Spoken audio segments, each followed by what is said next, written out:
तो समाधि कैसा इंद्रिय होगा, वो अपने आप में बहुत बड़ा एक सवाल खड़ा हो जाता है। क्योंकि इंद्रिय हिलते हैं, डूबते हैं, दिखाई देते हैं या फिर महसूस करवाते हैं, मगर ये समाधि कैसा होगा, इंद्रिय कैसा होगा? तो मेरे सामने भी सवाल है। ये सवाल मैं आपको देता हूँ, आप ही पूछते रहो, और जिस दिन आपको मिल जाएगा मुझे बता देना। क्योंकि ये जो समाधि शब्द है, जो देहाती लोग हैं, कभी किसी की मृत्यु हो जाती है तो उनके मृत्यु के याद में जो एक स्तूप बनाते हैं उसको समाधि बोलते।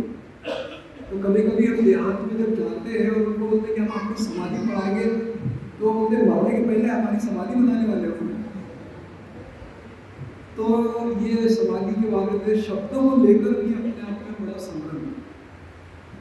दूसरा, इसको मेडिटेशन के नाम से बड़ा प्रचलित है, और जो हमारे घर में सभी भाषाओं के, सभी प्रकार की बोली में हमारी माएँ, हमारे पिताजी, हमारा अड़ोस पड़ोस हमको ये बचपन से सुना रहा है, अरे ध्यान से उठते जा, ध्यान से बैठते जा, ध्यान से खड़ा होते जा, ध्यान से पढ़ाई कर।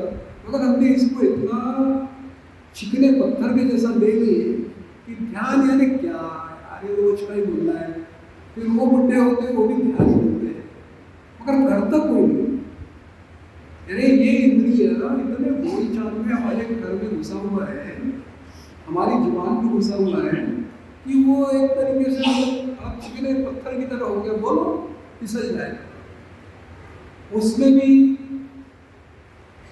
हम तो नए नए थे भैया, आपके जैसे ही पहले शिविर में आए, और शिविर करके जब घर में गए तो हम भी थोड़ा यहाँ का सीख के तकिया लगाए, ध्यान को बैठे, तो माँ फुसफुसानी, पिताजी फुसफुसानी, पगला हो जाएगा लड़का। यानी आंखें बंद करने वाले को पागल बोल दिया, यानी पागल होने वाला है या फिर संसार छोड़ जाएगा। तो गलतफहमी में बहुत है, मगर ये गलतफहमी की शिकार है हम ही नहीं है, बहुत सारे लोग। और अब जो हम लोग ध्यान करते हैं, तो जो हमारे परिवार के या समाज के लोग हैं, अगर हमसे थोड़ी मोटी भी गलती हो जाती है तो बोलते हैं कि ये बड़ा ध्यान करूँ, ऐसा करते करते, अरे ध्यान करने के बाद भी ऐसा कैसे गलती कर सकता हूँ। यानी ध्यान को जो देखने का नजरिया है, एक तो चिकने पत्थर की तरह है, और दूसरा एकदम हाई लेवल की अवस्था की तरह देखना है, मगर मध्यम उसको कोई देखा नहीं कि भाई ये क्या है, ये क्या होता है, ये कैसा किया जाता है। तो आप लोग यहाँ आई थिंक 19 तारीख की सुबह से ही ध्यान का अभ्यास कर रहे हैं, और आज तो मेरे मित्र अमृत कुमार जी ने बहुत ही अस्थानित, मेरे ख्याल से आधा पौन घंटा तो क्या क्या होता है सब आपको टकना, घुटना, जांग, कमर, छाती, सिर के बाल सब कुछ बता दिया, कैसा उसको शांत करना है, बोल बोल के कराया। यानी आपको एहसास कराया कि ये सब चीजें शांत करने से हम ध्यान साधना की तरफ जा सकते हैं, और जब ध्यान साधना की तरफ जाते हैं तो सारे इंद्रिय जो है हमारे, जो हमारी सदा मतलब नींद में भी नहीं रुकने वाली जुबान, वो भी शांत करके बैठना है। फिर हमारी आंखें जो टकर टकर टकर इसको देखनी, उसको देखनी, उसको भी बंद करना है। कान जो सिर्फ गालियाँ और अच्छी बातें सुनने में ही, पॉलिटिकल बातें सुनने में ही, पैसा कहाँ से आएगा, सट्टा कहाँ लगाओ, उसकी सुनने में लगा हुआ है कान। और फिर हमारे जो त्वचा है, वो अच्छे कपड़े पहनना है, धूप में रहना है, ठंडी में रहना है, वो सब सुन ढूंढती है। तो हमारे पांचों इंद्रिय एक तरीके से कुछ काम में लगते हैं, मगर ये जब धम्म इंद्रिय के रूप में समाधि को देखते हैं, तो ये सारे इंद्रिय जब बंद होते हैं, तब कहीं ना कहीं एक इंद्रिय जागरूक होता है, एक इंद्रिय कहीं ना कहीं हमारे ध्यान में आता है बड़े मुश्किल से। अच्छा, ये है कि मन, ये है कि मेरा मन, इसको बोलते हैं क्या, और फिर हमारा वो इंद्रिय जागरूक होता है। और वो जब जागरूक होता है या फिर हमारी समझ में आता है तो हम कभी कभी अच्छे लगते हैं, अच्छा लगता है, और कभी कभी बड़ा बोर होता है।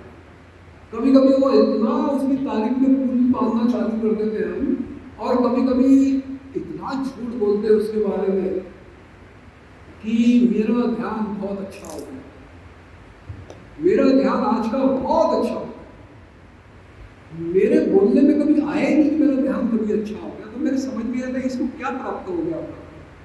आज कुछ इसने ऐसा हाथ किया होगा तो इसको धन आया होगा क्या उसमें, या इसकी जेब में कुछ आया होगा, क्या हुआ होगा।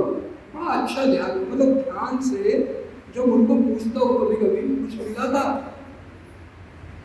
तो जब अपन पूछते थे, थोड़ा बुढ़ा आदमी पूछ रहा है कि कुछ मिला था, तो झूठ भी नहीं बोलने लायक का है, केवल बैठने नहीं, यानी भौतिक वस्तु मिलती नहीं। आपको क्या मिला फिर उसमें से? तो जो मिला है वो भी हम बता नहीं सकते, वो भी हम एक्सप्रेस नहीं करते, क्योंकि आज बताएंगे और वही करने में अगर कल आपने नहीं किया तो आपको इतनी भद्दी गालियां सुनने को मिलेगी। काय का ध्यान करते फिर यही रह रहे हैं, आपको बहुत बुरी तरह टीका टिप्पणी का एक बड़ा पुतला बना देंगे। आपको उसके बाद से पता चलेगा कि इसके बाद में मैं ध्यान को अच्छा नहीं बनाऊंगा, यानी आप खुद भी समझ जाते हैं कि मेरे को अच्छा बोलने का मतलब मुझे रियलाइज करना है। तो ये अपने आप में एक बहुत ही बड़ा खोजी काम है, मन को खोजना, मन को ढूंढना। ये इतना चालाक है, ये इतना चपल है, ये इतना अनजान है, ये बिना रंग का है, बिना आकार का है, बिना रूप का भी है, और ये हमसे बात भी करता है। ये हमसे ऐसी ऐसी बातें करवाता है, इससे बहुत मार पड़ती है। हमारा अपमान होता समाज में, हमारा सम्मान भी होता समाज में। यानी मन जो है, ये जैसे बुद्ध ने कहा है, मनो बुद्धगमा धम्मो मनो सेठा मनोमया, यानी मन ही सर्वश्रेष्ठ है, मन ही सारी बातों का उद्गम है, और मन के विषय में हम बहुत कम जानते हैं, दिमाग के बारे में बहुत जानते हैं, और दिमाग हमको बहुत सारे डायरेक्शन देता है, अच्छा बोलना, अच्छा बताना। पर मन क्या करता, तुम अच्छा बता, मैं तेरा अहंकार बढ़ाऊंगा, ये मन बताता है। पर ब्रेन क्या बताता, तू अच्छा बोलेगा ये लोग ताली बजाएंगे। तो हम अच्छा बोलते हैं ब्रेन से, और ब्रेन में इतनी ताकत नहीं है कि मन को कंट्रोल कर सके। तो वो जो मन है हमारा, वो साइंटिफिकली ये प्रूव करता है कि whole universe is controlled by the mind. और जब माइंड की बात करते हैं तो उसके फैक्शन बहुत है। पहले कौन सी भावना या कौन से विचार या कौन सी बात आएगी, कोई भी आदमी तय नहीं करता है। अभी ये जो पंखा घूम रहा है, ये पंखे की कौन सी पहली बात घूम रही है, कोई बता सकता है? कोई नहीं बता सकता। एक साथ पूरे घूम रहे हैं। वैसे ही हमारे मन में एक साथ पूरे होते हैं, पूरा घूम जाता है। तो पूरा क्या क्या घूमता है? हम लोभी भी हो जाते हैं, द्वेष भी हो जाते हैं, हम अज्ञानी भी हो जाते हैं, हम डरे भी रहते हैं, सब एक साथ घूमता है। मगर क्या होता है, मैं जब किसी से बात करूं तो उस व्यक्ति के बारे में जज बनता हूं और अपने बारे में वकालत करता हूं, ये खराब है। मगर उसने बोल दिया तुम भी तो खराब हो। अरे मैं खराब नहीं हूं, मैं थोड़ा सा, मैं परिस्थिति की वजह से ऐसे गाली बक दिया, मैं परिस्थिति की वजह से ऐसा कर दिया, यानी अपने बारे में वकालत। मगर दूसरे के बारे में एकदम सजाए मौत, बेटा तुमने गलत किया, तुम खराब हो, तुम इधर आना है। हमारा जो स्वभाव बना हुआ है, हमारा जो स्वार्थी स्वभाव बना है, हमारी जो अप्रोच समझो एटीट्यूड है, वो एटीट्यूड भाइयों और बहनों हमारे बचपन से ही बना हुआ है। हमारे कंडीशन कल्चर ने इस तरीके से हमारे एटीट्यूड को बनाया, और इसलिए तथागत बुद्ध ने और हमारे गुरु संरक्षक जी ने और परम पूज्य डॉक्टर बाबा साहब अम्बेडकर ने हम पर बहुत बड़ी मेहरबानी करी। कि उन्होंने हमको इंसानियत का धर्म सिखाया, हमको भगवान से पहले अलग कर दिया, हमको इस प्रकार की कोई भी जो अनैसर्गिक ताकतें हैं उससे हमको बाजू करा दिया। हमको बोल दिया भाई नैसर्गिक बातें हैं जो घटती है, जिसका अनुभव करते हैं, आप लोग उसके भरोसे रहो, आप भी नैसर्गिक। तो आपको पहले तो उन्होंने गुलामी जो अंधश्रद्धा की है उससे मुक्त करा दिया, और वो मुक्त होने के बाद हम जब स्वयं का कुछ करने जाते हैं तो हमारे पड़ोसी हमको आगे गुलाम बनाते हैं। सारी जिंदगी हम किसी ना किसी मायने में गुलाम रहते हैं। और तारा उड्डया जी जो सिगाल वाला सूत्र बता रहे हैं, सिगाल वाले में हम देख रहे हैं कि बुद्ध ने 2570-60 जो भी साल है उसके पहले बताया। अरे क्या बड़ा जादूगर है वो, क्या बड़ा साइंटिफिक है। ह्यूमन नेचर को उन्होंने तब जाना, तब पहचाना, और तब जाके लोगों को बताया उन्होंने। और बोलते हुए तो उन्होंने किसी गर्दन पे तलवार नहीं रखी, किसी को यह नहीं बोला कि तुम मेरी बात सुनो, मैं ही तुमको बताऊंगा, बाकी कोई नहीं बता सकता। तुमको अपना अनुभव खुद लो, तुम स्वयं को जानो, और जानो के आधार पे हम क्या जानो बोले उन्होंने, सत्य जानो। सत्य को क्या बताया उन्होंने, धम्म जानो, धम्म को महसूस करो, धम्म को जियो। और वो सत्य कैसा है, बहुत ब्यूटीफुल है, बहुत सुंदर होता है। सत्य बहुत ब्यूटीफुल है, दिखने में नहीं होता है। ये तो आप बोलेंगे अरे यार ये बहुत भद्दा दिखता है, उसके भद्देपन में नहीं है सुंदरता, उसके वाणी के कृत्य, उसके मन के कृत्य और उसके शारीरिक कृत्य से वो अपनी छवि बनाता है। इसलिए तथागत बुद्ध किसी भी व्यक्ति से संसार में संपर्क साध सकते थे।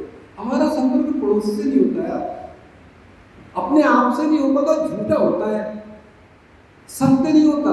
सत्य बड़ा ब्यूटीफुल होता है, बड़ा आकर्षक होता है, बड़ा लुभावना होता है, उसको जताने की जरूरत नहीं होती। जो खुशबू है ना, वो खुशबू पुष्प ऐसा ही देते रहता है, उसके बदले वो तुमसे ना मांगता है, ना वो क्या कहते हैं उसको अपने पीछे दबाता है, बोलता है कि लेना है तो ले लो, नहीं तो तुम्हारी मर्जी। वो खूबसूरती, वो सत्यता में होती है, वो वास्तविकता होती है, और वो धर्म। और वो जानने के लिए हमको ये जो समाधि है, या ध्यान है, या मेडिटेशन है, या ध्यान है, या चेन है, या विपस्सना, ये मदद करती है। मगर ये ध्यान जो है, ये आए और बैठे और फिर उसके बारे में सारी जानकारी ले लिए, वो नहीं है ध्यान, वो ध्यान नहीं है। बैठ गए, हो सकता है कुछ लोग क्या कर रहे बैठ के वो पता नहीं उनको, और ना ही वो ध्यान, वो योगासन है। कई लोग योगासन में जैसा बैठते, पूरा सीधा बैठते हैं, एकदम सांस भी रोक लेते हैं, और फिर एकदम से जब रुक जाती है तो घबरा के जोर से छोड़ देते हैं। उनको लगता है ऐसा ध्यान होता है, ऐसा कुछ भी नहीं है। ये ध्यान के बारे में फैली हुई अफवाह या गलतफहमी है। आप बहुत उचित स्थान पे आए। ये जितने मेरे भाई बहन आपको पढ़ा रहे हैं, इनका कुछ दीर्घ अनुभव है, और वो अनुभव के आधार पे आप लोगों को कैसे बैठना है, कैसे अपने आप को देखना है, कैसे अपने आप को महसूस करना है, ये अपने अनुभव से खत्म कर रहे हैं। शायद उनका अनुभव कम होगा, मगर आप उस अनुभव को अपने आप में अगर लेते हैं तो आप अपना अनुभव डेवलप करते हैं।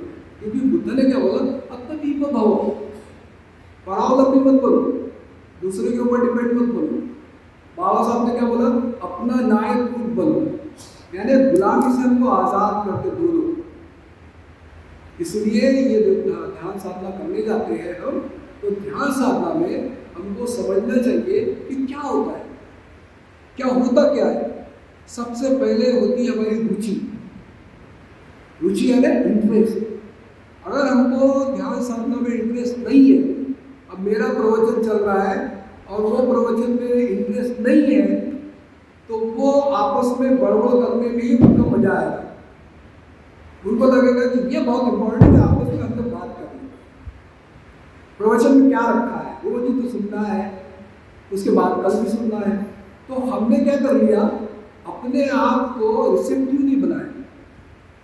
तो जो सुन रहे हैं, मैं और सुन लिया, हमको लगभग 33 ईयर्स हो रहे हैं, और 33 ईयर्स से हम दोनों और मेरे अन्य ब्रह्मचारी, दो ब्रह्मचारियां रोज वही पढ़ाई कर रहे हैं। क्योंकि बुद्ध ने क्या बताया, शील समाधि प्रज्ञा, उसके अलावा कुछ शिक्षा है ही नहीं। क्योंकि तुम सिगालो सूत्र में ले लो, पहले शील आता है, बाद में समाधि आता है, बाद में प्रज्ञा आता है, बस यही घूमना है। तो तुमको शील जो है ना, वो तुमको बार बार सुनना है, और सुनना है कि मेरा शील प्रैक्टिस हो रहा है, मैं कर रहा हूँ। तो जब हम ऐसा बार बार सुनते हैं तो पता चलता है, यार ये तो मेरे को अभी ध्यान में आ रहा है, ये तो बात अभी मेरे ख्याल में आ रही। उसी तरीके से भाइयों और बहनों, रोज जब आप बैठेंगे तो बैठते ही धीरे धीरे पता चलेगा कि कल तो मैं बैठा ही नहीं था, आज जिसको मैं अच्छा ध्यान बोल रहा हूँ, ये तो शायद मैं बाकी जो मन में गड़बड़ियाँ होती, वो गड़बड़ियों को तो मैं नजरअंदाज करके सिर्फ अच्छा क्या लगा उसको बता रहा हूँ। तो हम अपनी आप में भी सुधार सकते हैं। तो ध्यान क्या है, ध्यान अपने आप का आईना है, अपने मन को देखने का आईना है। हम आईने में अपने बाल संवारते, कपड़े देखते, अपने आप को मेकअप शेकअप करवा लेते हैं, आईना है, बाहर का आईना है, अंदर का आईना ये ध्यान साधना है। अंदर का इंद्रिय आपको मजबूत करता है, या अंदर का इंद्रिय जो इंद्रिय होने का एहसास नहीं लेकर भी आप में ऊर्जा देता है। इसीलिए तो हमने देखा है ना, जब मन में ध्यान साधना के प्रति रुझान, रुचि, इंटरेस्ट, आकर्षण जब पैदा होता है, तो आदमी अपना शेड्यूल बनाता है, अपना एक तय करता है कि मुझे 24 घंटे ध्यान साधना करना है। क्योंकि आप 20 मिनट की, 40 मिनट की जब ध्यान साधना करते हैं, तो वो एक टिक मार्क होता है कि मैंने कर लिया। मगर ध्यान साधना, मेडिटेशन, ये आपको 24 घंटे करना है। जैसे कि कल आपने स्मृति का प्रवचन सुना, तो स्मृति कब करना है उन्होंने बताया, कैसे करना है, कब करना है बताएगा, 24 घंटे करना है, 365 दिन करना है। जब हम स्मृति पूर्वक अपना खाना खाएंगे, अपना उठाना, बैठना, सुनना जब ऐसा करेंगे, तो धीरे धीरे मन कहीं ना कहीं हमारा एकाग्र होगा। तो हमारे आईने को तराशेंगे, आईने में घुसेंगे, तो हमको हमारा खुद की छवि सुंदर बनाने के लिए मौका मिलेगा। इसलिए ध्यान साधना, इसके बारे में रुचि पैदा करें। और रुचि या इंटरेस्ट 2 तरीके के होते हैं। एक होते हैं एक्सटर्नल, यानी बाह्यकारी प्रेरणा से हम ध्यान करते हैं, और एक होता है इंटरनल, यानी एक्सटर्नल में कई बार मैं शिविर जाऊंगा तो ध्यान करूंगा, या घर के लोग शांत हो जाएंगे तब ध्यान करूंगा, या रात होगी तो ध्यान करूंगा, या संडे को करूंगा, बाकी दिन मेरे को थोड़ा बिजी रहता हूँ। यानी ऑप्शनल है, और मेरे बाहर से इंस्पिरेशन है। इंटरनल आदमी जिसने वो ध्यान साधना का महत्व समझा है, वो अपने मित्र से भी बात करते हुए ध्यान करेगा। तथागत बुद्ध अपने पूरे जीवन भर ध्यान में ही रहे। संगरक्षित जी अपनी ध्यान साधना में ही रहे। परम पूज्य डॉक्टर बाबा साहब अम्बेडकर पूरी जिंदगी ध्यान साधना में रहे। अपना लक्ष्य, अपने जो कार्य करना है उससे भटका ही नहीं। वो लोगों ने तारीफ किए तो तारीफ का ढिंढोरा भी नहीं पीटे। हमको तो किसी ने अभी थोड़ा बोल दिया तो हम तो बाप के कौन सी हवा में उड़ते पता नहीं, बड़ा गुब्बारा बना के उसके ऊपर अपना घूमना फिरना शुरू कर देते। तो ये ध्यान साधना जब हम 24 आवर्स करेंगे तो आपको एहसास होगा मैं रोज और कम से कम 24 घंटे में हजारों गलतियां कर रहा हूँ, हजारों चीज़ें मेरे से मिस्टेक हुई, हजारों चीज़ें मुझे दुरुस्त करने की जरूरत है। तो अपने आप में वो बार बार देखेगा। तो बार बार देखना स्वयं को जब होगा तो बाहर के लोगों को वो दोष देना है, वो बुरा बोलना है, उसको बंद करें। यानी फायदा क्या होगा, आप अपने आप के बारे में कॉन्शियस हो जाएंगे, अपने बारे में जागरूक हो जाएंगे। आपको कोई कुछ कह रहा है उसके बारे में ग्रहणशील मिल जाएगी। आपको कुछ फीडबैक दे रहा, मैं कुछ दोस्तों को देखता हूँ मेरे, अगर उनको बोले कि भैया थोड़ा सुधार दो, हाँ मैं तो इसमें बहुत परफेक्ट हूँ, तो हाथ जोड़ के निकलना पड़ता है, इनकी फोटो ही लगाना है अपने घर में बाकी, ऐसा लगता है ये दूसरे तथागत है। तो कहने का मतलब है भाई और बहनों, हमको अपने इस पूरे अगर धम्म जीवन जीना है, अगर एक अच्छा आदमी बनना है, अच्छा स्टूडेंट बनना है, अच्छे माँ बाप का बच्चा बनना है, अच्छे बच्चों का माँ बाप बनना है, अच्छे काम का कुशल कारागिर बनना है, तो आपको ये जो ध्यान साधना है इसको आप रुचि लेकर करना चालू करो। इसके लिए बैठने की जरूरत नहीं है। आपको समय नहीं मिला तो आप ये मत बोलो अरे बैठा नहीं यार, तो बैठा नहीं तो मेरी ध्यान साधना, मेरी मानसिक अवस्था खराब हो। ऐसा कुछ नहीं होता, पहले से खराब है, थोड़ा पागल खाने से दूर हो, पहले से खराब है। अभी कौन सा तुम ध्यान कर लियो तो 2 दिन में तो कौन सा तुमने बड़ा तीर मार लियो, कुछ नहीं होता, कुछ भी नहीं होता। अभी आप घर में जाओ ना, घर में आप ध्यान करने बैठो, आप ज़्यादा दिन ध्यान कर लो, आपसे गलती हुई, आपकी बीवी तत्काल रिजल्ट दे देगी। क्या ध्यान तत्काल रिजल्ट मिलेगा। इसलिए ध्यान से ऐसा कुछ होगा नहीं जो सिर्फ 20 मिनट के बैठते हैं। आप जब कंटिन्यूस आपकी एक्टिविटीज में जब ध्यान रखेंगे, आप धीरे धीरे धीरे धीरे आपको एहसास होगा हाँ मेरी गलती होगी, हाँ मैं इसको सुधारना चाहिए। आप उनके प्रति सजग होंगे, आप उनकी भी बात को उतना ही महत्व दें, तब जाके हमारा कम्युनिकेशन स्टार्ट होगा, तब जाके उनको अच्छा लगेगा कि हाँ ये तो आदमी बहुत अलग है। तो ध्यान साधना कभी कभी हमारा ढोंग भी हो सकता है, टाइम पास भी हो सकता है, इसलिए थोड़ा उसके बारे में जागरूक रहो और रुचि ईमानदारी से करो। अगर मुझे पसंद है, अगर मुझे अच्छा लग रहा है तो मुझे समय निकलता क्यों नहीं? भाई मोबाइल में तो सारा समय निकलता है, मोबाइल में तो बीच काम में फोन निकाल के बात करते हैं ना, तो फिर अपने ध्यान साधना के लिए क्यों नहीं निकलता है? इसका मतलब हमारे ध्यान साधना के प्रति विश्वास नहीं है। तो दूसरी बात, हमारा विश्वास होना चाहिए। किसने पढ़ा है ये शिक्षा? ये शिक्षा कहाँ से आई? तथागत बुद्ध से आई।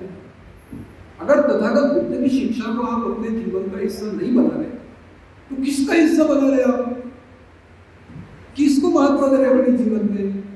ये सवाल अपने आप को हमें पूछना चाहिए और फिर उस पर हमें काम भी करना चाहिए। और बुरा लगता तो अपने मित्र के पास जाके क्षमा याचना करना चाहिए और प्रॉमिस करना चाहिए I will not do it again.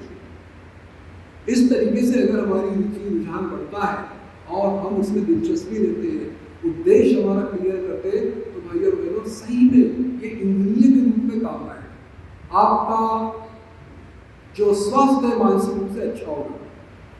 अब इसका मतलब ये नहीं कि ध्यान करने वाले को बीमारियां नहीं होती। मेरे कम से कम 30 से 40 ब्रह्मचारी दोस्त है इंग्लैंड में, कैंसर हुआ है उनको। तो तुमको लगा ध्यान साधना से कैंसर होता है? तो कैंसर और ध्यान साधना से क्या मतलब है? तुमको दिमागी कैंसर भी हो रहा है, इससे बड़ी क्या बात है? वो आदमी पकड़ा नहीं रहा, वो आदमी बेचैन होके दूसरी बातें नहीं कर रहा है, वो घबरा नहीं रहा है, वो उसके साथ में लड़ रहा है।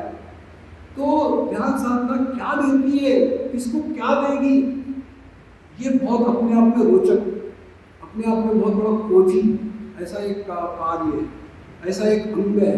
इसलिए उसको निरंतर करते रहना चाहिए। अब ये करते रहने के लिए क्या करना,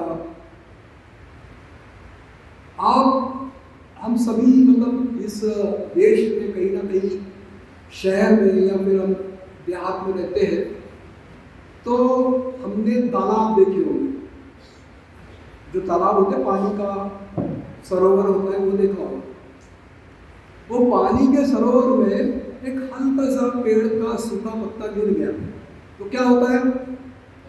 पूरी लहरें उठती है धीरे धीरे धीरे धीरे तरंगे, और जो पानी अब साफ सुथरा आईने की तरह दिख रहे हैं वो पूरी तरह से डिस्टर्ब हो जाता, बिखर जाता है और हमको लगता है क्या अभी कितना सुंदर दिख रहा है। उसी तरीके से हम हमारे जो आचरण है, हमारा जो बिहेवियर है, अगर गलत करते हैं तो वो पूरी तरह से हमारे पूरे मन के स्वास्थ्य को हिला देता है और कई तरंगें उठती हैं और तरंगें जब उठती है तो वो कुछ भी दिखता नहीं।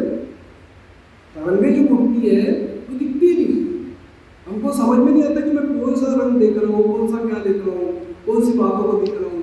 और ये जो देखना या फिर ये जो हमारे मन में उत्पन्न होना, इसको कहते हैं डिजायर, इसको कहते हैं डिजायर, इसको कहते हैं काम छंद,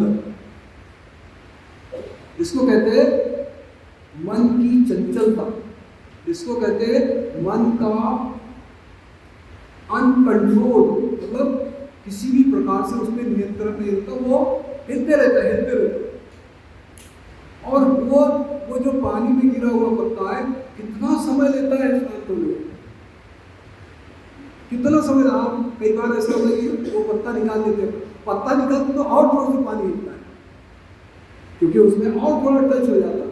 तो हम क्या करते हैं, वो टच जो भी हुआ है मेरे इमोशन में, वो काम छंद जो बाहरी मेरे इंद्रियों ने देखा है, सुना है, उससे मेरा काम छंद बढ़ गया है।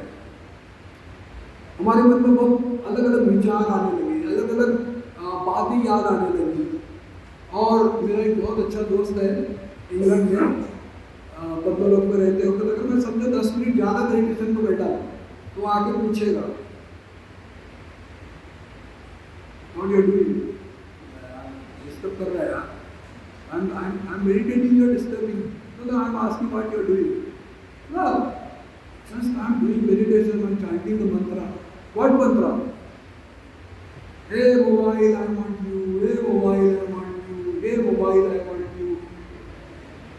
Hey, these people will take you to another place to take. ऐसे ही सोच रहा ना यार, हरदम ऐसा कैसे सोच सकता? मतलब मैं सोचता था इसलिए तेरे को मैंने काम छंद जो साधु है, सन्यासी है, बहुत सालों से ध्यान कर रहे हैं, वो उससे अलग नहीं हो सकते, अलग हो ही नहीं सकते, क्योंकि काम छंद ये उन लोगों के साथ में होता है जिन्होंने कल अजागृति से किया था। और ऐसा कोई भी नहीं कि कल अजागृति से किया ही नहीं, जिसने भी कल अजागृति से किया है उसके मन में ये उत्पन्न होगा ही। ऐसा कौन सा आदमी है जिसको घर में लड़ाई नहीं होती, पड़ोसी से लड़ाई नहीं होती? कोई भी है क्या? तो नहीं है, कोई नहीं है।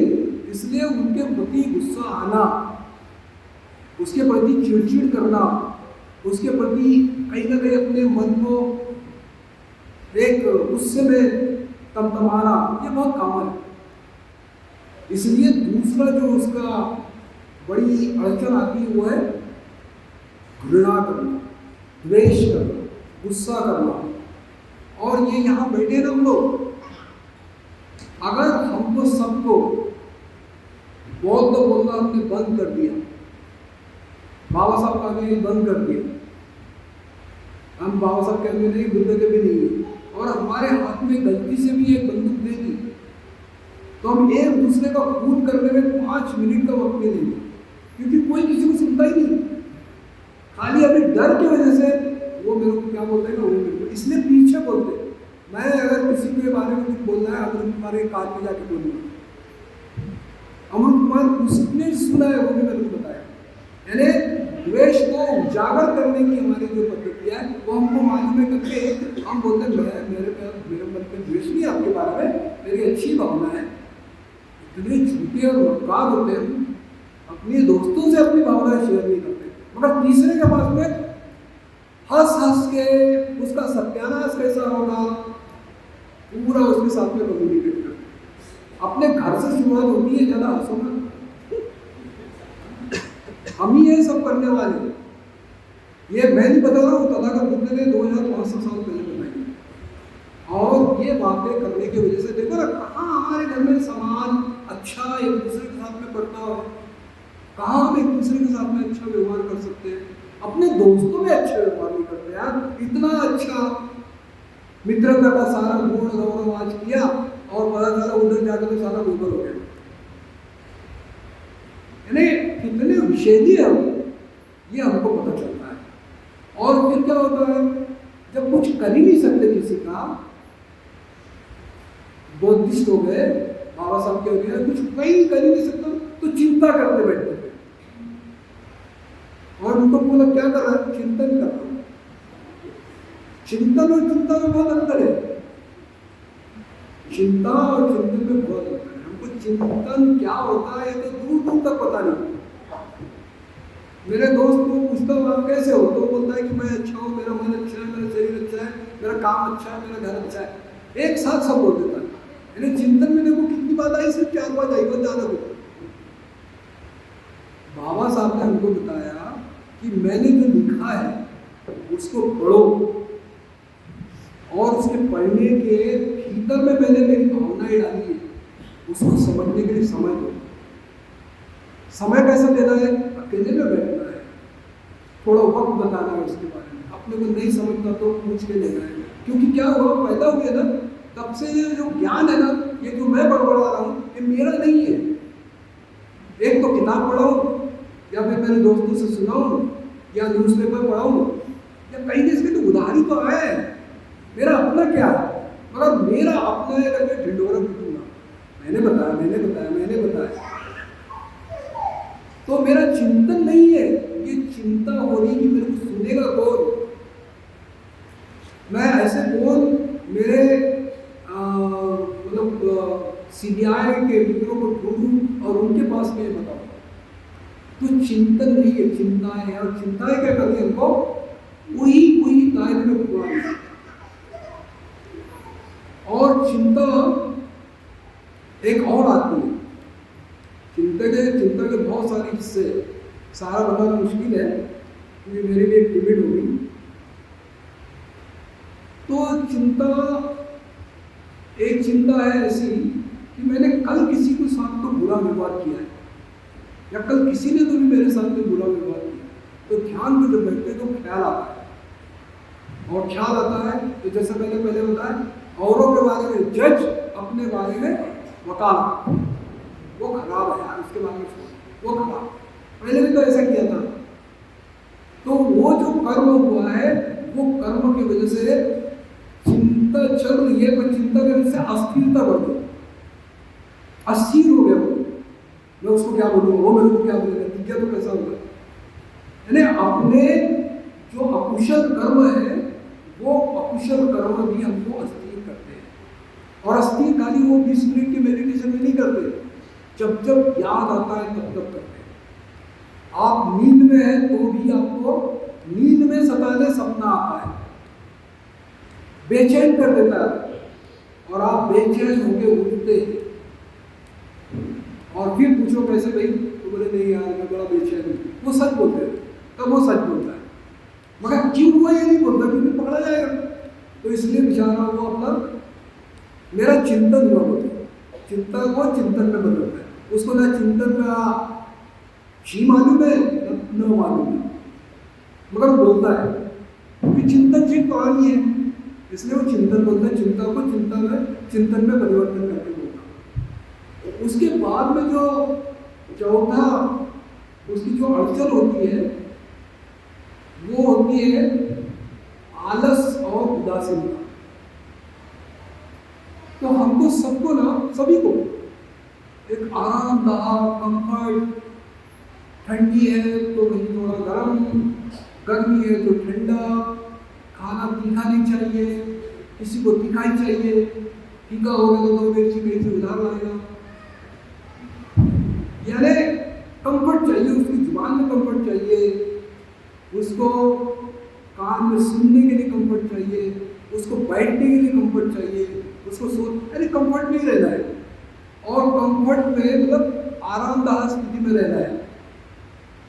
और आरामदाह स्थिति से थोड़ा बाजू करो तो उसको बेचैन हो जाता है, एकदम बेचैन हो जाता है। तो ये आलस धीरे धीरे धीरे धीरे हमको उदासीनता की तरफ लेके जाता है। और उदास आदमी कैसा होता है, जैसा लैला और मजनू पिक्चर होता है ना, बस वैसा होता है। यानी अपनी लैला की याद में मजनू चल रहा है, उसको पूछता कहाँ जा रहा है, अपनी लैला की याद में जा रहा है। तो ये बंदा इधर उसको अपना पैसे की लैला के पीछे जा रहा है, अपने मोबाइल की लैला में जा रहा है, मजनू बना है हर, और उसी में खोया हुआ है। यानी उदास आदमी कैसा रहता है, उसके सामने कुछ भी बात करो वो टकटकी लगा के देखता है, उसके सामने ऐसा घुमाओ हाथ, तो उसके सामने हाथ घुमा के वो भी उसको पता नहीं, उसको हिलाना पड़ता, अब ऐसा वो करता है। मेरा क्या बताऊँ क्या, तो आलस ये हमारा बहुत बड़ा शत्रु है। और सम्मेका जी ने बहुत अच्छा प्रवचन दिया वीर्य का। तो वीर्य यानी आलस को भगा देना, आलस को निकाल देना। अब आलस को निकालने के बाद उतावला नहीं होना है। नहीं तो आप बोलेंगे वीर्य तो उतावला हो जाओ, कुछ भी इधर भागू, ऐसा नहीं, बंदर है वो बंदर है, बंदर की तरह नहीं कर रहा है। हमारी पूरी शक्ति उचित कार्य, कुशल कार्य को लगना चाहिए, बेहतर कार्य को। नहीं समझ रहा तो पूछो, बैठ के पूछो। ये हमको चौथा हमारे ध्यान साधना में आने वाला रोड़ा है, मुश्किल है, और इसी को कभी कभी हम ध्यान साधना मान लेते हैं। उसके बाद में एक बहुत ही खतरनाक, आपका पसंदीदा, आपने 5 कोस के बड़ा किया हुआ एक और घोड़ा आपको अपने सामने खड़ा करते हैं, वो है शंका कुशंका है। कुछ लोग पैदा ही शंका कुशंका लेके होते हैं, कुछ लोग शंका कुशंका उनके चेहरे पे हरदम 12 ही बजे रहते हैं। कभी मुस्कुराएंगे तो सोचेंगे मुस्कुराऊंगा तो ये कुछ बोलेगा तो नहीं, अरे हरदम डाउटफुल। अभी कुछ बच्चियों से मिल रहा हूँ, कुछ बच्चों से मिल रहा हूँ, तो मेरे को लग रहा है यार ये क्या है, ये लोग क्या है, मतलब ऐसा करने वाले को खूब मारते थे हम लोग, क्योंकि तुम फुटबॉल खेलो है तुम्हारी एनर्जी फ्लो हो जाएगी, तुम लोग कोई गेम खेलो तुम्हारी एनर्जी फ्लो हो जाएगी। ये अमृत कुमार को बहुत मारा मैंने, उसका छोटा था। तो मतलब क्यों ऐसे बैठे हो तुम लोग, नहीं मेरे से कुछ नहीं होगा। कौन बताया, मैं ही बता रहा हूँ। तो कौन है तू, मुझे मालूम नहीं। तो भूत है तू, भूत भी मालूम नहीं। भगवान है तू, तुम्हारा अपनी जिंदगी है। माँ बाप ने बड़े प्यार से, और बहुत ऐसे आचार्य शांति देव की हमारे बोधिचर्या अवतार इस ग्रंथ में कहते हैं कि मनुष्य जीवन की प्राप्ति ये बड़ी दुर्लभ है। हमारा जो जन्म हुआ है वो कैसे हुआ आपको मालूम ही नहीं, हमारा जो जन्म है कैसे हुआ आपको मालूम ही नहीं है, मगर हुआ तो है। 2 पैर मिले हैं, 2 हाथ मिले हैं, 2 आंखें मिली है, 2 कान मिले हैं, 1 नाक मिली है, 1 सिर मिला है, और खाने के लिए दांत मिले हैं। सब तो है अपने पास में, तो क्या प्रॉब्लम क्या है, किसने कुछ बोल दिया क्या, नहीं मुझे ही समझ में नहीं आता। अरे यार ये कौन सा मैथमेटिक्स है जो तुम्हारे समझ में नहीं आता। ये बहुत बड़ी शंका कुशंकाओं से हमारा मन घिरा हुआ है। और जब शिविरों में आते तो फिर यहाँ पर भी वही होता है, ये ब्रह्मचारी ध्यान करके तो कोई फायदा दिख नहीं रहा इसका, ध्यान साधना का तो फायदा होता नहीं, फिर ये ध्यान साधना करने से क्या होगा, यार ये बुद्ध के बारे में बता रहे सच है कि नहीं, फिर अपन बताते हैं नहीं बहुत सच बात है ये, कहीं तो फिर मतलब इसका आपको यानी क्या कहते हैं इसको, एक वंश परंपरा भी मिलेगी, इसके सबूत भी है, पर फिर भी उनका भरोसा नहीं बैठता, नहीं मेरे को डाउट नहीं। अब कैसे उनको समझाएं, ऐसे हमारी मानसिक अवस्था में भाइयों बहनों ये 5 जो मुख्य बाधा है, ये बाधाओं को रिकॉग्नाइज करना, रियलाइज करना, यही ध्यान साधना है। जिसको ये नहीं समझ में आता है और वो रोज बैठता है रुकता है, उसकी ध्यान साधना एक तरीके से वो कि मैंने कर लिया, उसके जीवन का कोई मकसद नहीं है, उद्देश्य नहीं है।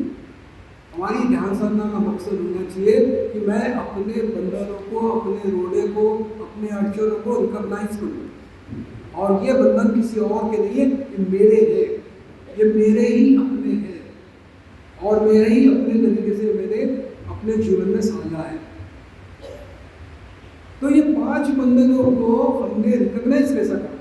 तो सबसे पहली बात है, ये ऐसा दुनिया में कोई भी आदमी नहीं जिसको ये ऐसे बंधन दिखते नहीं, आते नहीं। सबको आएगा, सबको, मेरे को भी। अरे मैं तो कोई ध्यान करता नहीं इतना अच्छा, तो मेरे को भी आएगी, ये आना ही है। और जिनको नहीं आते ना, वो शायद दूसरा बंधन आता हो, क्योंकि ये पांचों लाइन में ही है ना, इनको छोड़ेंगे कैसे हम? और जब बहुत प्रैक्टिस करते हैं तो धीरे धीरे हमको समझ में आता कि हाँ, इसका कारण कुछ तो है। बुद्ध ने क्या बताया, कोई भी बात होती है तो उसका कारण होता है। तो फिर हम बुद्ध के करीब जाते हैं, बुद्ध के करीब जाते हैं, बुद्ध पर हमारी श्रद्धा होती है। और बुद्ध पर श्रद्धा होना यानी सत्य पर श्रद्धा, सुंदरता पर श्रद्धा, और नित्य पर श्रद्धा। नित्य बदलने वाला ही नहीं है, बुद्ध कभी बदलने वाला है क्या? बुद्ध ये जो है, अभी अगले साल आओगे तो इनको 4 हाथ दिखेंगे तुमको, या बहुत गोरे गोरे हो जाएंगे, ऐसा दिखेगा क्या? ये मूर्ति भी जैसे के वैसे रहना, उनके गुण भी जैसे के वैसे रहना है, सुंदर, आकर्षक और परमानेंट। यानी जो सत्य होता है वो परमानेंट भला है। बुद्ध ने अनित्य पढ़ाया, मगर वो खुद नित्य है और वो सुंदर है, वो अति सुंदर है। और जो अति सुंदर आदमी इस प्रकार से अपने में जो देखता है, उसको रिकॉग्नाइज करता है और बोलता है कि नहीं, तुम नहीं चाहिए भाई, मेरे को अति सुंदर के बारे में जानना है, मुझे अति सुंदरता अपने में विकसित करना है, मुझे और खूबसूरत बनाना है अपने आप को। और वो फिर उस सत्य को जीने के लिए जब प्रयत्न करता है तो सत्य बोलता है। और जब सत्य बोलने की बात करता है तो किससे बोलूं, ये सवाल आता है कि मैं बोलूं किससे, ये सत्य में बोलूं किससे? तो बहुत बार हिम्मत नहीं होती किससे बोलो, क्योंकि लोगों पर भरोसा ही नहीं है, मेरी मजाक नहीं उड़ाएंगे, भरोसा ही नहीं है, लोग मेरी बात को 2-4 लगा के तो नहीं बोलेंगे, भरोसा ही नहीं। तो भरोसा नहीं तो फिर हम अपने अंदर भी रखते हैं और उसको फिर जैसा का वैसा बने रहते हैं। मगर भाइयों बहनों, आज के बाद, शिविर से जाने के बाद, आप त्रिरत्न वंदना हिंदी में पठन कराओ, पानी को थोड़ा बाजू में रखो, पानी तुम्हारे भी समझ में नहीं आएगी, और जिनको आती है उनसे को। तो उसमें जो लिखा है, बुद्धो यो खलितो दोषो बुद्धो खमतु तम्ममं, यानी शिक्षा किससे मिल रही हमको? बुद्ध से। किससे मिल रही? बुद्ध से। ताराउदय जी से, मेरे से, इनसे, हम लोग उनकी वाणी बोल रहे हैं, हमारा क्या? हम प्रवचन दे रहे, प्र मतलब बुद्ध के वचन आपके सामने रख रहे। भलाई अपने थोड़े थोड़े एग्जाम्पल अपनी आपकी जो कुछ कर रहे हैं उसकी तारीफ के लिए बोल देते हैं, हम प्रवचन दे रहे। प्र मतलब प्रमुख, प्रथम आदमी दुनिया का जिसने यह सत्य बताया, उनके वचन आपको बता रहे, तो वो सत्य है ना। तो कम से कम वो गाथा बोलो, बुद्धो यो खलितो दोषो बुद्धो खमतु तम्ममं, यानी हे बुद्ध, तुम्हारा अपमान करा हूं, तुम्हारी शिक्षा का अपमान किया हूं, ये जो दोष है उसके लिए मुझे माफ करो। इनके सामने बोल सकते ना, हाथ जोड़ के बहुत सुंदर पुष्प मोमबत्ती प्रज्वलित करके उनके सामने 3 बार नमन करके बोलो उनके पास में, आपकी शिक्षा का मैं अपमान कर रहा हूँ, आपकी शिक्षा को मैं गलत नजरअंदाज कर रहा हूँ, वो सत्य है, सुंदर है, उसके बावजूद भी मैं नजरअंदाज कर रहा हूँ, इसलिए मैं आपसे क्षमा याचना करता हूँ। धम्मो यो खलितो दोषो धम्मो कमतु तम्ममं, यानी धम्म का आचरण करने में मैं कम पढ़ रहा हूँ, धम्म समझ में नहीं आ रहा है, और धम्म के प्रति मैं दोष निर्माण कर रहा हूँ, इसलिए मैं आपके धम्म के प्रति अपने दोष को, क्षमा याचना करता हूँ। संगो यो खलितो दोषो, ये संघ है हमारे भाई बहनों का आपने बनाया हुआ, बाबा साहब की प्रेरणा से एक आए हैं ऐसे संघ को, इनके साथ में मैं झूठ बोल रहा हूँ। संगो यो खलितो दोषो संगो खलितो तमो। हम रिकॉग्नाइज जब करेंगे अपने पांचों बंधनों को, रोडों को, अड़चनों को, तो बुद्ध के पास में तो बोलो सच, एक जगह तो सच बोलो। और जब बोलेंगे तो हमारे में बहुत ही अच्छी विधायक आत्मलज्जा निर्माण, परलज्जा निर्माण हो। और भाइयों बहनों, ध्यान साधना ये संपूर्ण ट्रांसफॉर्मेशन है। जैसे कि आर्य अष्टांगिक मार्ग आप पढ़ेंगे तो आपको पता चलेगा एक दर्शन मार्ग है और एक भावना मार्ग है। और भावना मार्ग का ये जो 8वां अंग है समाधि, ये टोटल ट्रांसफॉर्मेशन का है, कंप्लीट ट्रांसफॉर्मेशन का है। आधा नहीं है, कम नहीं है, थोड़ा नहीं है, आज करूँगा नहीं है, कल के दिन हो जाएगा चलेगा, ऐसा नहीं है। थोड़ा थोड़ा कर लेते हैं उनकी मान रखने के लिए, ऐसा नहीं है। संपूर्ण ट्रांसफॉर्मेशन है, पूर्ण परिवर्तन है। अपने वाणी में पूरा परिवर्तन है, अपने मन में पूरा परिवर्तन है, अपने कायिक हरकतों में पूरा परिवर्तन है। और इसीलिए हम ब्रह्मचारी ये 10 किलो का आचरण करते हैं। ये 10 किलो का आचरण करने वाले, उनको मालूम है कहाँ कम पड़ रहे हैं, मगर वो अपने दोस्तों को बोलते हैं, दोस्त मुझे माफ कर, मेरी ये गलती हो गई। वहाँ भरोसा है, वहाँ हम एक दूसरे के साथ में बहुत खुले हैं। मेरे से कोई नहीं होगा, दूसरे ब्रह्मचारी से। हमारा एक संघ ऐसा एक स्वर्ण जाला है, वो जाले में कोई ना कोई किससे जुड़ा हुआ है, इसलिए वो अपनी शील को तोड़ेगा पर उधर बोलेगा, उससे उसको मदद मिल जाएगी। कई बार ये बातें बड़ी अद्भुत सी लगती है कि 50 साल में ये केवल 3 या 4 हजार ब्रह्मचारी है। इसी वजह से भाइयों बहनों, हम ध्यान साधना करने की कोशिश करते और पढ़ाने की भी कोशिश करते, मगर जबरदस्ती नहीं। आपको हम परिचय करा देते हैं, हम कर रहे वो अनुभव आपके साथ में बांटते हैं, और अगर आपको पसंद आया तो आप उसको करते हैं। इसलिए हमारे जो इंग्लैंड से लेके यहाँ तक जितने भी हमारे केंद्र हैं, उस केंद्रों में ये 5 धम्म इंद्रियों में से स्मृति धम्म इंद्रिय नहीं पढ़ाते, बाकी सभी धम्म इंद्रिय पढ़ाने के बड़े बड़े क्लासेस हैं। श्रद्धा पे बहुत बड़ी पूजा अर्चा करवाते हैं। तुम्हारी श्रद्धा कैसी बढ़ेगी उसके बारे में बताया जाता है। उसके बाद में तुम्हारा वीर्य, यानी तुम्हारे मन में एक उत्साह कैसा होगा, उसके लिए तुम्हारे पास में प्रोजेक्ट आते हैं, उसमें काम। उसके बाद 5 साधना के वर्ग होते हैं, बहुत जगह वर्ग होते हैं, आप लोग में भी वर्ग होते। और प्रज्ञा यानी स्टडी करके, अभ्यास के शिविर ले लेके हम लोगों को प्रज्ञा का भी अनुभव उसमें से करवाते हैं, खुद भी करते हैं। मगर स्मृति ये सबको बैलेंस करती है, इसलिए उसमें क्लास नहीं है, उसका कोई प्रोजेक्ट नहीं है, उसका प्रोजेक्ट है हम खुद। ये सब समझने के बाद में इनका संतुलन कर पाते हैं। क्या श्रद्धा का प्रज्ञा के साथ में संतुलन होगा? क्या वीर्य और समाधि के साथ में संतुलन होगा?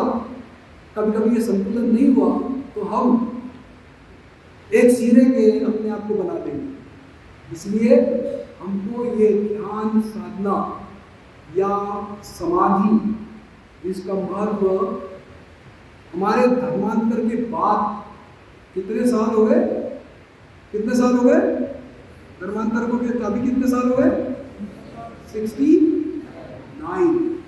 ध्यान साधना का परिचय कराने वाले बहुत ही विरला लोग हैं, और बहुत लोग इसमें कम रुचि लेने वाले लोग हैं। इसलिए भाइयों बहनों, ऐसे शिविरों के माध्यम से आप ध्यान साधना में रुचि लीजिए। ध्यान साधना में रुचि लेकर बहुत ही सर्वसामान्य बातें बताई मैंने, बहुत ही सामान्य बातें बताई जो आप लोग दिन मतलब पूरे दिन से सुन रहे हैं। मैंने थोड़ा उसको और आपको सुनने के लिए, यानी फिर से सुनाने के लिए मैं आज आपके बीच में आया। तो अच्छी ध्यान साधना करने के लिए आपको एक बहुत बड़ी शिक्षा को याद रखना पड़ेगा। तथागत बुद्ध ने एक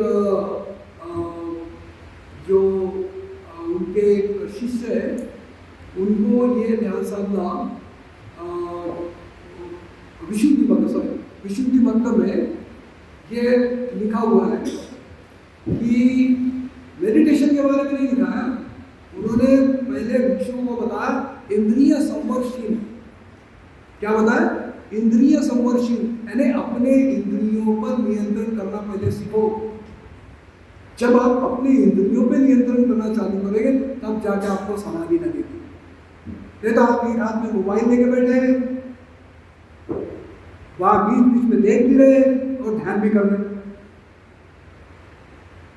तो आपको पहले अपने इंद्रियों पर काम करना सीखना है। इसका मतलब शिलाचरण पहले करना सीखना है।